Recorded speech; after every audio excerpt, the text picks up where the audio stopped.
ఒక చెట్టుని మనం పెంచడం చాలా కష్టం. దానికి నీళ్లు పోసి, మందులేసి, జాగ్రత్తగా చూసి, దానికి కర్రగుచ్చి, తాడు కట్టి అన్నీ చేయాలి.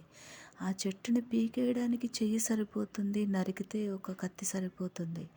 కానీ అది మళ్ళీ చిగురించి ఎదగాలంటే చాలా కష్టపడాలి. మనం కష్టపడతామో లేదో తెలియదు కానీ ఆ చెట్టు మాత్రం దాని వంతు దాని కాలము, సమయాన్ని అది తీసుకుంటుంది. అలాగే మనతో ఉన్నవాళ్ళు, మనకైన వాళ్ళని మనం గబుక్కుని నోరు జారి ఒక మాట అన్నామనుకోండి, జీవితకాలం మనతో ఉండేవాళ్ళని, అది ఎవరైనా అవ్వచ్చు, అది మనం వెనక్కి తీసుకోలేము. కానీ సరి చేసుకుంటే మళ్ళీ ఎప్పుడూ తప్పు చేయకుండా ఉండొచ్చు.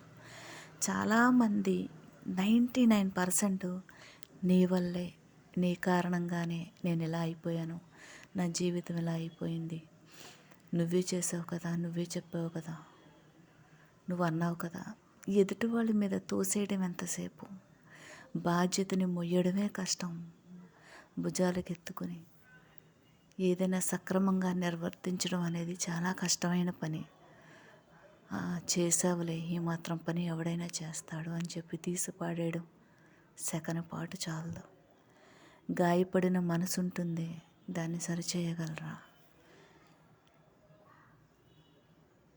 సరైంది కాదది. ఎంత ఇంత కష్టపడి చేసింది. ఏదో అంటారు మన పెద్దవాళ్ళు, అంటే పిచ్చికి పందిరేస్తే సారీ పనోడు పందిరేస్తే పిచ్చుకొచ్చి పడగొట్టింది అంటారు. అంటే అంత మనుషులు ఆలోచనలు అలా ఉంటాయి. బాధాకరమైన విషయాలే గుచ్చుకుంటాయి లోపలికి. కానీ దురదృష్టం ఏంటంటే మామూలు ద్వేషం, అసహ్యం, పగ పెట్టుకుంటారు. చిచ్చి అలాంటి వాళ్ళతో వేస్ట్ అని. కానీ ఉన్నతమైన వ్యక్తులు, వీళ్ళతో మనం ఇంకా ఉండడం సరైంది కాదు, మనకు అనవసరం అని దూరంగా జరిగిపోతారు. ఆ దూరం 1000 మైళ్ళైనా అవ్వచ్చు, ఇంకా కంటికి కనిపించకపోవచ్చేమో కూడా. దయచేసి జాగ్రత్తగా ఉండండి. నీ వల్లే, నువ్వు చెప్తే అనే పదాలు వాడద్దు. ఓం శ్రీ గురు రమణ.